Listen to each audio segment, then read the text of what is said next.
বাচ্চারা বদলায় না, বদলায় তাদের দেখার চোখ। আপনি কি কখনো খেয়াল করেছেন বাচ্চারা কখনো খারাপ হয় না? ওরা দেখে যেটা সেটাই করার চেষ্টা করে।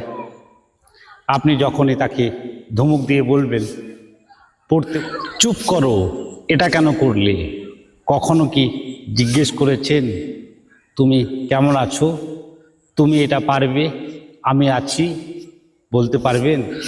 একটা ছেলে ছিল, তার নাম রাহাত। সে পড়াশোনা পারত না।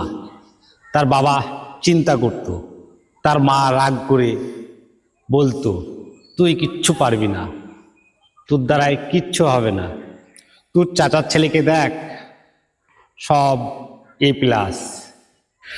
ছেলেটা চেষ্টা করতে লাগলো, ভুল হলেই বকা মেরে পড়ানো।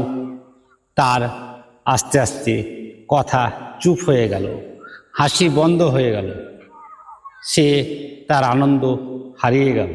তাই একদিন স্কুলে স্যার সবাইকে ছবি আঁকার কাজ দিল। সবাই সাধারণ ছবি এঁকেছে, আর রাহাত আঁকছে একটা সুন্দর গ্রাম। সে আরও এঁকেছে বাড়ি, একটা নীল গরু এবং আকাশ। স্যার অবাক হয়ে বলল, ও তুই তো জিনিয়াস। রাহাত তখন চোখের পানি মুছে সে বলল, স্যার আমাকে কেউ এখনো তুই পারবি এই কথাটাও বলে না। তাই ভাইজান, বাচ্চারা হলো ফুলের মতো, তাদেরকে জল দিলে বাড়বে, রোদ দিলে পরে ফুটবে, আর ভালোবাসা দিলে সে উড়ে যাবে।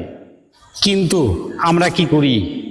আমরা শুধু মেয়েদের দিয়েই, ছেলেদের দিয়েই আমাদের স্বপ্ন পূরণ করতে চাই।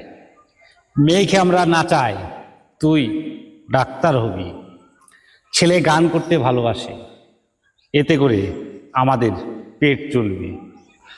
আমরা কেউ বুঝি না যে প্রতিটা বাচ্চা আলাদা। কেউ গরুর গোয়াল বানাবে, কেউ বা মহাকাশে যাবে। তাই প্রতিটা বাচ্চার শক্তি আলাদা। তাই মজার কথা কি জানেন? বাচ্চারা ভুল করলেই আমরা বলি বোকা, আর যখন বড়রা ভুল করে তখন আমরা কেউ সাহস পায় না বলার।